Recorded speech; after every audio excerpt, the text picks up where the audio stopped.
புஷ்பா அவர்கள் மாதாவுக்காக கொடுத்திருக்கிறார்கள்.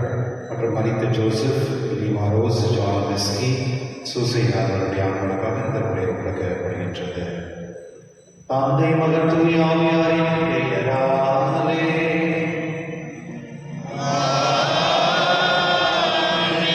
நம் ஆண்டவராகிய இயேசு கிறிஸ்துவின் அன்பும் கடவுளின் அன்பும் தூய ஆவியாரின் அன்பும் உங்கள் அனைவரோடும் இருப்பதாக.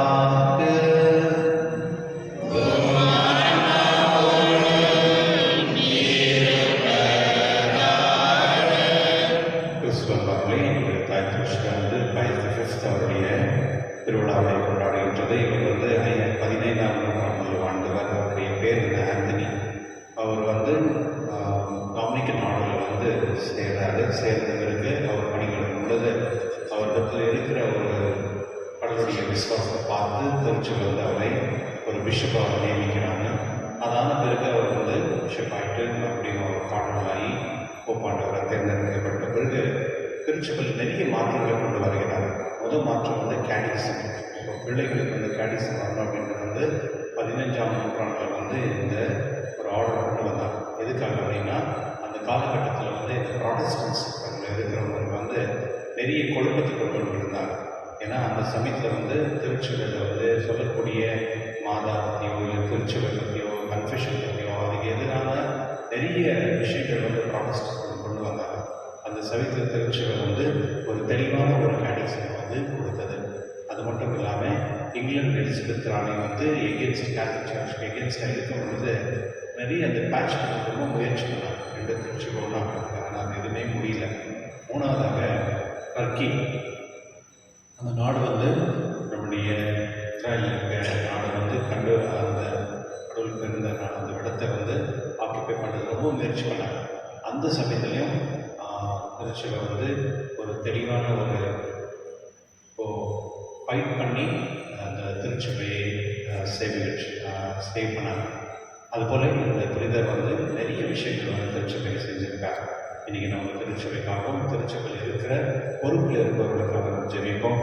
அவர்கள் தெளிவான ஒரு புரிதல் இருந்து விசுவாசத்துக்காக மட்டும்தான் நம்ம வாழ்ந்து நம்முடைய நடைமுறையில் விசுவாசத்துக்காக நம்ம முயற்சி செய்ய வேண்டும் அப்படின்ற ஒரு தெளிவான புரிதல் கொடுக்கும்படி அவர்களுக்கு ஜெபிப்போம். சகோதர சபையை நாம் மணிமொழிகளை கொண்டாட தங்கள் ஒரிஜினல் பாவனை ஏற்றுக்கொள்வோம். எல்லா உலகிலும்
விண்ணவரின் மகிழ்ச்சியான பங்கு கொள்ள எங்களை அழைத்து செல்கின்றேன்.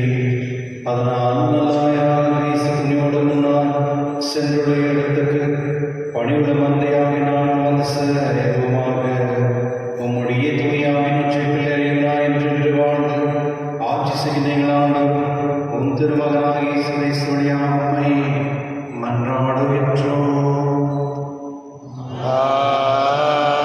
ஆமென்.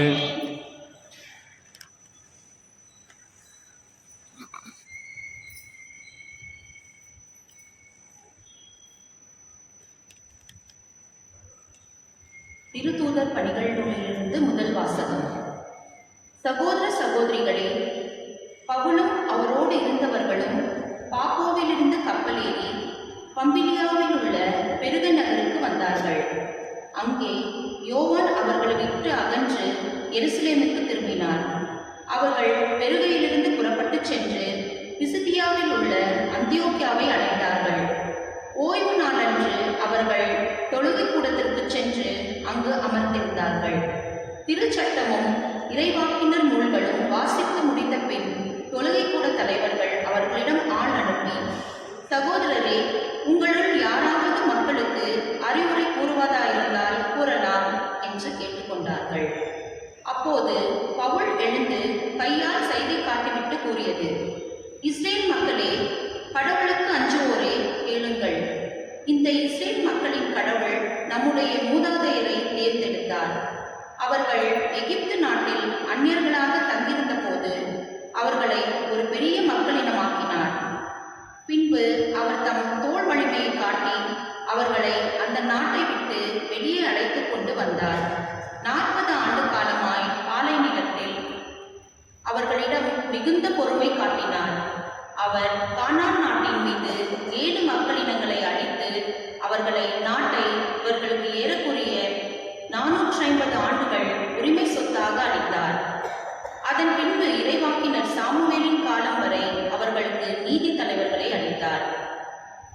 பின்பு அவர்கள் தங்களுக்கு ஒரு அரசர் வேண்டும் என்று கேட்டார்கள்.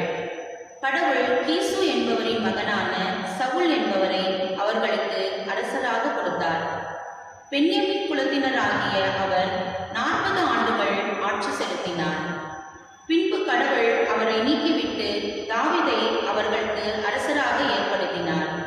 அவரை குறித்து, ஈசாயின் மகனான தாவீதை என் இதயத்துக்கு உகந்தவனாக கண்டேன், என் விருப்பம் அனைத்தையும் அவன் நிறைவேற்றுவான் என்று சான்று பகர்ந்தார்.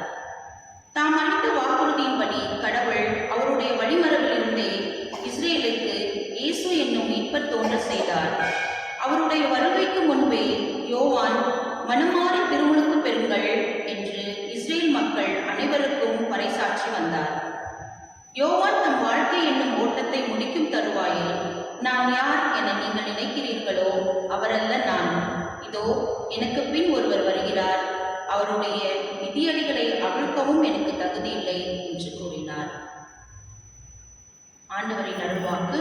இறைவாக்கு நன்றி. பதிலுரை பாடல் பல்லவி. ஆண்டவரே, உமது பேரன்பை என்றென்றும் நான் அறிவிப்பேன். ஆண்டவரே, உமது பேரன்பை என்றென்றும் நான் அறிவிப்பேன். ஆண்டவரின் பேரன்பை பற்றி நான் என்றும் பாடுவேன். நீர் உண்மை உள்ளவர் என தலைமுறை தோறும் என் நாவால் அறிவிப்பேன். உமது பேரன்பு என்றென்றும் நிலைத்துள்ளது என்று அறிவிப்பேன். உமது உண்மை வானை போல் உறுதியானது. ஆண்டவரே, உமது பேரன்பை என்றென்றும் நான் அறிவிப்பேன். என் ஊழியன் தாவீதை கண்டுபிடித்தேன். என் திருத்தைலத்தால் அவனுக்கு திருப்பொழிவு செய்தேன். என் கை எப்பொழுதும் அவனோடு இருக்கும். என் புயம் உண்மையாகவே அவனை வலிமைப்படுத்தும். ஆண்டவரே, உமது பேரன்பை என்றென்றும் நான் அறிவிப்பேன். என் வாக்கு பிறலாமையும் பேரன்பும் அவனோடு இருக்கும். என் பெயரால் அவனது வலிமை உயர்த்தப்படும். நீரே என் தந்தை, என் இறைவன், என் மீட்பின் பாறை என்று அவன் என்னை அழைப்பான். ஆண்டவரே, உமது பேரன்பை என்றென்றும் நான் அறிவிப்பேன்.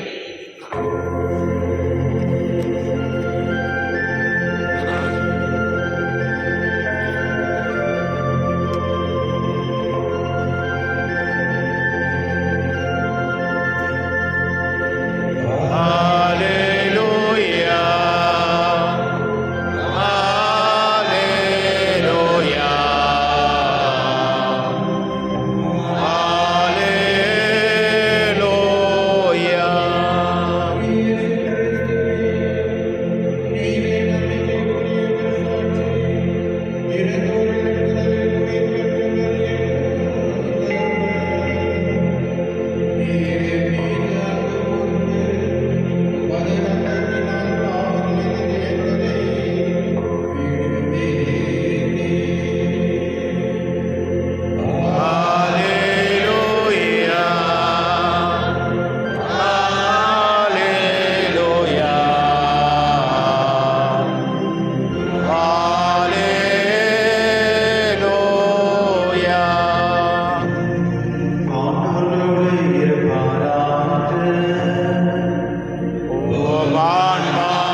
சீடர்களுடைய பாதங்களை கழுவிய பின் இயேசு அவர்களுக்கு கூறியது,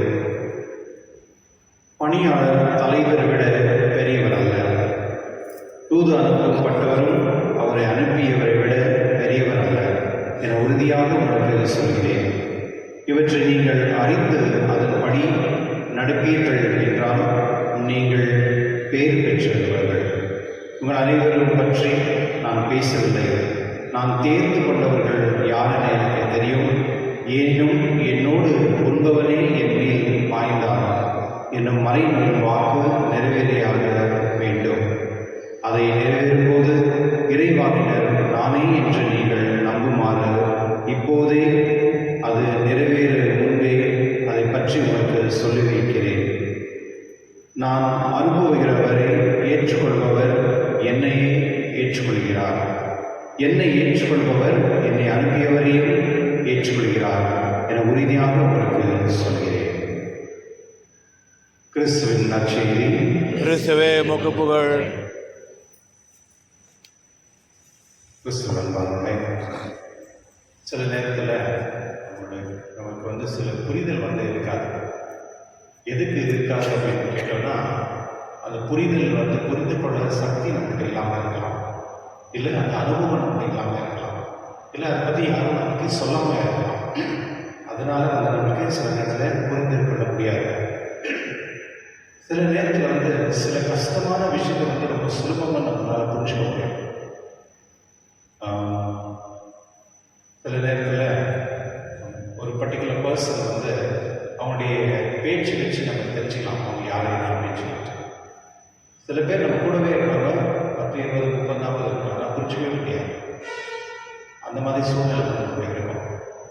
என்னுடைய நற்செய்தியில் ஒரு ரொம்ப முக்கியமான ஒரு விஷயம் ஆண்டவரே சொல்கிறார். அதாவது திருச்சியில் இது புரிந்து கொள்ள ரொம்ப கஷ்டப்படல, மக்களுக்கு கூட அவ்வளோதான் இது புரிஞ்சுக்கிறது ரொம்ப கஷ்டப்படல. ஆனால் இது ரொம்ப புரியாத கூட ஒரு பொருள். இது புரிந்து கொள்ளக்கூடிய அந்த மாதிரி ஒரு நிலையில் இருக்குது.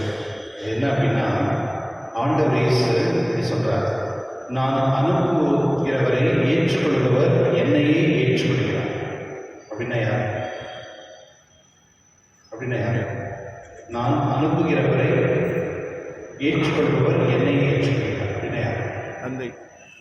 ஆண்டவர் இயேசு யாரை அனுப்பினார்? தூய ஆவி. அப்போ அவரை யார் ஏற்றுக்கொள்கிறார்களோ அவர் யாரை ஏற்றுக்கொள்கிறார்? என்னை ஏற்றுக்கொள்கிறார். அனுப்புவர் யார்? அனுப்புகிறார் ஆண்டவர் இயேசு அனுப்பினார். ஓகே, என்னை ஏற்றுக்கொள்பவரை என்னை அனுப்புவரையும் ஏற்றுக்கொள்கிறார். என்ன மீனிங்? என்னை ஏற்றுக்கொள்பவர் என்னை அனுப்பி. அப்போ ஆண்டவர் இயேசு ஏற்றுக்கொள்வர் அவரோட யார்? கடவுளை யார்? பிதா. கரெக்டாக பாருங்க. இப்போ நீங்கள் பைபிளில் யாரும் கேட்டீங்கன்னா ட்ரினிட்டி பற்றி, அதாவது பிதாசுதன் பரிசுத்தை பற்றி எங்கே பேசுறது அப்படின்னு சொல்லிட்டு கேள்வி கேட்டிங்கன்னா எங்கேயுமே சொல்ல முடியாது. இங்கே பர்டிகுலராக ஆண்டவர் இயேசு பிதாசுதன் பரிசுத்தாவே இருக்கிறார் அப்படின்னு எங்கேயுமே எழுதலைன்றதுனால இல்லைன்னு அர்த்தம் கிடையாது. கரெக்டாக இங்கே பாருங்க, ரொம்ப தெளிவான ஆண்டவர் இயேசு சொல்கிறார், நான் அனுப்புகிறவரை ஏற்றுக்கொள்பவர் என்னை ஏற்றுக்கொள்கிறார். அதாவது பரிசுத்த ஆவியை நான் தான் நம்புகிறேன், அவரை ஏற்றுக்கொள்பவர் என்னை ஏற்றுக்கொள்கிறார். என்னை ஏற்றுக்கொள்பவரை என்னை அனுப்பியவரையும் ஏற்றுக்கொள்கிறார். அதாவது என்னை ஏற்றுக்கொள்கிறவர் என்னை அனுப்பியவரையும் ஏற்றுக்கொள்கிறார். ஆண்டவர் இயேசு தான் பரிசுத்த ஆவியை நம்புகிறாரு. பரிசுத்த ஆவியை ஏற்றுக்கொள்பவர் ஆண்டவர் இயேசு ஏற்றுக்கொள்கிறாரு. ஆண்டவர் இயேசுவை ஏற்றுக்கொள்பவர் அவரை அனுப்பிய தந்தை ஏற்றுக்கொள்கிறார். ரொம்ப தெளிவாக இருக்கிறார். இது யாருன்னு சொல்ல முடியுமா? பாருங்க, அதாவது ஒரு முறை கேள்விப்பட்டிருக்கோம்.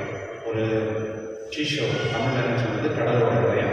கடலோரத்தில் ஒரு சின்ன பையன் ஒரு கடலில் இருக்க தண்ணியை ஒரு சின்ன ஒரு சிப்பில் கொண்டு போயிட்டு கடல் தண்ணியை இந்த பக்கம் ஏதோ ஒரு சின்ன பள்ளத்தோட்டத்தில் ஊதிச்சு. அந்த நேரத்தில் சில அகஸ்டின் இப்போ நடக்கிறார், கவனிக்கிறார். அந்த பையன் என்ன பண்ணுறான்? அப்போ அந்த பையனை கேட்குறாரு, என்ன பார்த்து என்ன பண்ணுறீங்க? அந்த பையன் சொல்கிறான், இந்த கடலில் இருக்கிற தண்ணி எல்லாமே கொண்டு இந்த பள்ளத்தில் போடணும் அப்படின்னு அவன் சொல்கிறான். அது முடியாது, அப்படி பண்ண முடியாது அப்படின்னு சொல்லும் பொழுது அது வானத்தில் என்ன அவருக்கு சொல்லலாம், நீ யோசிக்கிற இந்த ட்ரீனரி இருக்குல்ல, அதை பற்றியும் நீ உன்னால் புரியாது, புரிந்து கொள்ள முடியாது, உன்னால் முடியாது அப்படின்னு சொன்ன மாதிரி அந்த கதை இருக்கு. கிறிஸ்துவனுடைய பாருங்களேன், கடவுள் இப்போ கேட்டிசம் பிள்ளைங்களுக்கு கஸ்டோலிக் கேட்டிசம் நடத்திருக்கோம். அவங்களுக்கு ஃபர்ஸ்ட் ஆஃப் ஆல் ப்ரேயர்லாம் அவங்க சொல்கிறாங்க, அவங்களுக்கு எதுவும் புரியுறதில்லை. ஆனால் இருந்தாலும் நம்புகிறாங்க. பிதா சுதன் பரிசுத்தாவி ஆமென், அவ்வளோதான், ஈஸியாக நம்புகிறாங்க. அப்போது கடவுளை நம்ம எப்படி நம்ப முடியும் அப்படின்னா, ஆராய்ச்சி பண்ணி அவரை நம்ப முடியாது, இன்வெஸ்டிகேஷன் பண்ணி நம்ப முடியாது. கண் முடின்னு விசுவாசத்தை நம்ப, அவ்வளோதான். அந்த அருள் கடவுள் கொடுத்துருக்காரு. பாருங்களேன், உலகத்திலேயே புரிந்து கொள்ள முடியாத ஒரு விஷயத்தை ஆர்டினரியாக இருக்க நம்மளுக்கு கடவுள் சிம்பிளாக விசுவாசத்தின் மூலம் நம்ம கொடுத்துருக்காரு. இதை ஆராய்ச்சி பண்ணோம்னா உலகத்தில் யாருக்கும் பதிலே கிடைக்காது. அப்போ யார் பேர் பெற்றவர்கள்? யார் பேர் பெற்றவர்கள்? யார் பிதாசுதன் பரிசுத்தாவின் பேராலே ஆமென் அப்படின்னு சொல்லுவாங்க, அனைவருமே பேர் பெற்றவர்கள். நீங்கள் அனைவருமே பேர் பெற்றவர்கள். எந்த ஒரு ஆராய்ச்சியுமே இல்லாமல் அதில் நீங்கள் நம்புறீங்க இல்லையா? நம்புறீங்க, அதுதான் விசுவாசம். பாருங்கள், சில கடவுள் புரிந்து கொள்ள முடியாத, அறிந்து கொள்ள முடியாத விஷயத்தை சாதாரணமான விசுவாசத்தில் இருக்கிறவர்களுக்கு சும்மா அப்படியே கொடுத்துறாரு. இதுதான் நம்முடைய விசுவாசம். இப்போ நம்ம கடவுளை அந்த ஆன்மத்தோடு, மன இதயத்தோடு நம்ம கடவுளை நம்ம விசுவாசிக்கும் பொழுது கடவுள் யாருக்கும் புரியாத ஒரு அருளை நமக்கு கொடுப்பார். அந்த அருள் தான் பிதாசுதன் பரிசுத்தாவி. அதனால நம்ம ஆண்டவரிடம் ஜெபிப்போம். இறைவா, நீ கொடுத்த இந்த விசுவாசத்துக்கு நான் நன்றி. மற்றும் நான் எப்பொழுதுமே இந்த ஞானத்தை பெற்று மற்றவர்களுக்கு இந்த விசுவாசம் கொடுக்கக்கூடிய அந்த சக்தியின் தாரமொழியை உங்களுக்கு நன்றாக.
ஆண்டவர் தமது பெயரின் புகழ்ச்சிக்காகவும் மாட்சிக்காகவும் நமது நன்மைக்காகவும் புனித திராவை அனைத்து நலனுக்காகவும் உமது கையில் இருந்தவளை ஏற்றுக்கொள்வாராக.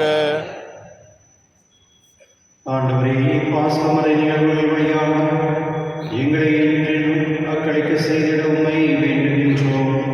அதனால் நாம் தொடர்ந்து புரியும் பரிகார செயல்களுக்கு முடிவில்லாத பேரின்பத்தின் காரணமாக அமைவதாக எங்கள் ஆண்டவராக இயேசு கிறிஸ்து வழியாக உம்மை மன்றாடுகின்றோம். ஆமென். ஆண்டவர்களோடு இருப்பாராக. ஓம் ஆன்மாவோடும் இருப்பாராக.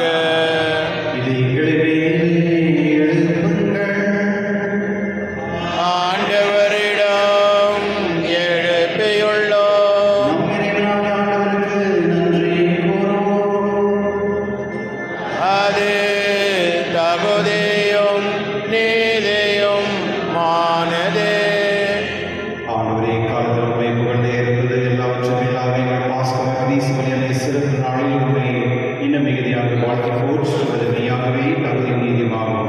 எங்கள் கடமையும் மீட்புக்குரிய செயலுமாகும். ஏனெனில் உலகின் பாவனை போக்குமையான செம்மறி அவரே, எங்களது சாவை தமது சாவால் அழைத்தவரும் தமது உயிர்ப்பினால் எங்கள் வாழ்வை புதுப்பித்தவரும் அவரே.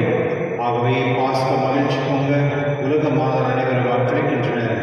அவ்வாறே ஆற்றல் பெறும் அதிகாரம் கொண்ட தூதர்களும் உமது மாட்சிமை புகழ்ந்து பாடிக்கொள்கின்றே சொல்வதாவது: தூயவர் தூயவர் தூயவர், வான் படைகளின் கடவுளாம் ஆண்டவர். விண்ணகமும் மண்ணகமும் உமது மாட்சியால் நிறைந்துள்ளன. உன்னதங்களிலே ஓசானா. ஆண்டவர் பெயரால் வருகின்றவர் ஆசீர் பெற்றவர். உன்னதங்களிலே ஓசானா. ஆண்டவரின் நேர்மையாகவே தூய்வர் திருமணத்திற்கும் ஊற்று.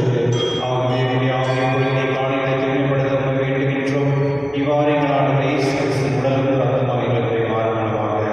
அவர் பாடுபடுவதும் கிடைத்து தம்மை கழித்த போது அப்பத்தை எடுத்து நன்றி செலுத்தி அதை பெற்று தம் சீரில் கழித்து கூறியதாவது: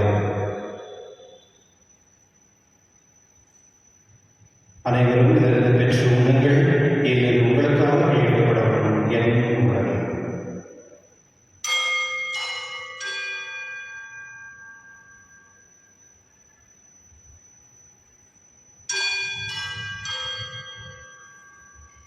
அவனவை இருந்து அருந்தி பின் கிண்ணத்தை நடத்த மீண்டும் உமக்கு நன்றி கூறி தம் சீரர்களுக்கு கூறியதாவது: அனைவரும் இதிலிருந்து பெற்று பருங்கள், ஏனெனில் இது புதிய நிலையான உடன்படிக்கைக்கு ஒரு ரத்தத்தின் கிண்ணம்.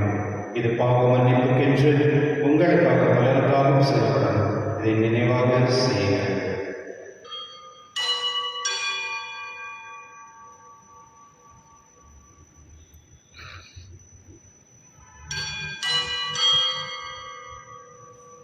நம்பிக்கை மறைபொருள்.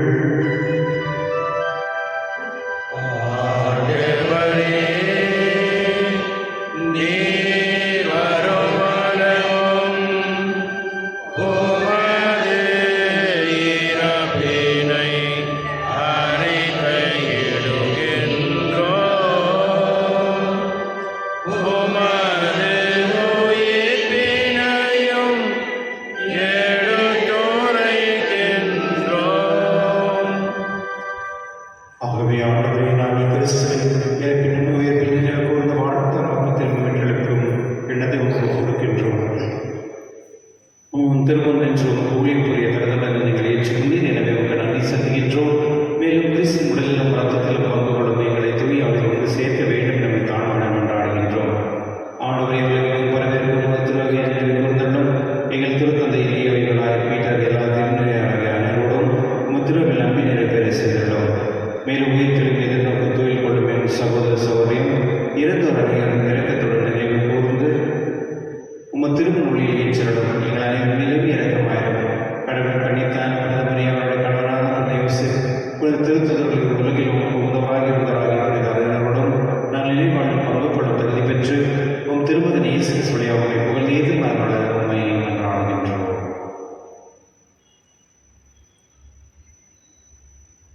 இவர் வழியாக இவரோடு இவரில்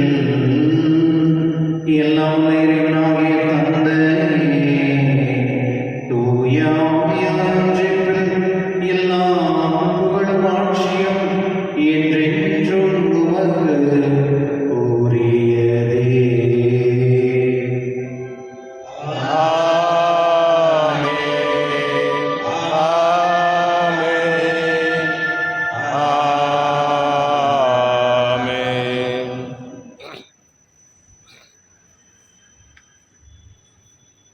மீட்பரின் கட்டிலாக கற்பிக்கப்பட்டு இறைப்படையினால் பயிற்சி நாம் தொடர்ந்து சொல்லுவோம். எங்கள் தந்தையே, உமது பெயர் தூயதென போற்று வருக. உமது ஆட்சி வருக. உமது திருவுளம் விண்ணுலகில் நிறைவேறுவது போல மண்ணுலகிலும் நிறைவேறுக. எங்கள் அன்றாட உணவை இன்று எங்களுக்கு தாரும். எங்களுக்கு எதிராக குற்றம் செய்வோரை நாங்கள் மன்னிப்பது போல எங்கள் குற்றங்களை மன்னியும். எங்களை சோதனைக்கு உட்படுத்தாதையும் தீமையிலிருந்து எங்களை விடுவித்தள்ளும். ஆண்டவரை தீமையிலிருந்து எங்களை விடுவித்து எங்கள் வாழ்நாள் அமைதி கண்ணீரோடு கொண்டாடுகின்றோம். உமது இறக்கத்தில் ஒதுக்கியால் நாங்கள் பாவத்திலிருந்து எப்பொழுது விடுதலை பெற்று யாரும் கலக்கமின்றி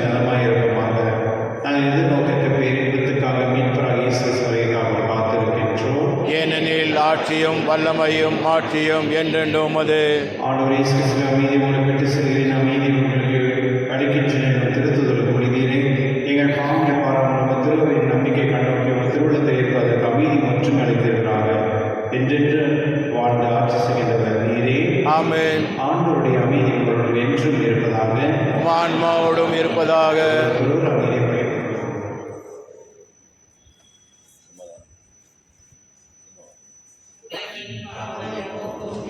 செமரியே எம்மேல் இரக்கவையும் உலகின் பாவம் போக்கும் இருவனின் செம்மறியே எம்மேல் இரக்கவையும் உலகின் பாவம் போக்கும் இருவனின் செம்மறியே எமக்கு அமைதி அருளும்.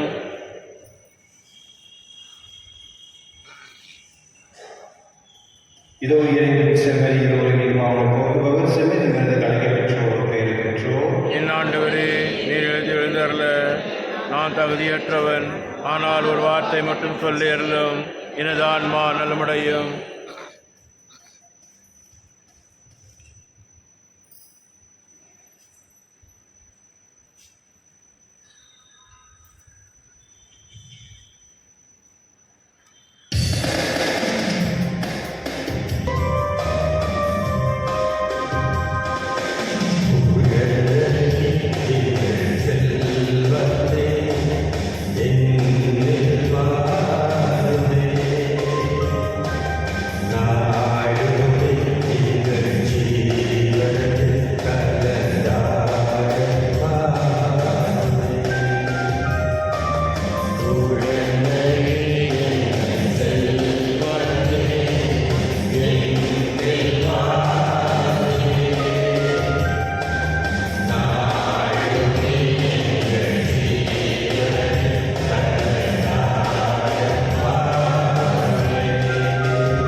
மன்றாடுவோமாக.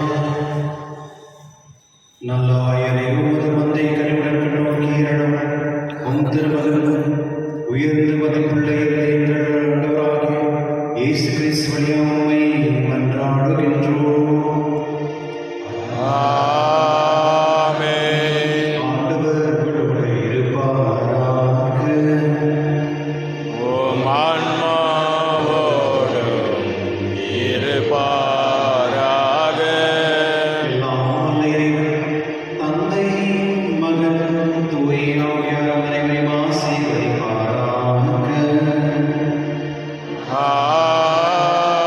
ஆமென். சென்று வாருங்கள், திருப்பலியை நிறைவேற்று.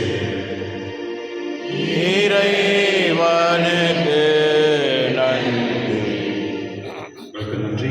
வண்டர்ஃபுல் டே. இன்னைக்கு 2 மணிலேருந்து 6-7 மணி வரையும் பயங்கர மழை வரும் அப்படின்னு சொல்லியிருக்காங்க. அதனால் நீங்கள் என்ன வெளியில் எங்கே போகிறது உஷாராக. தேங்க்யூ.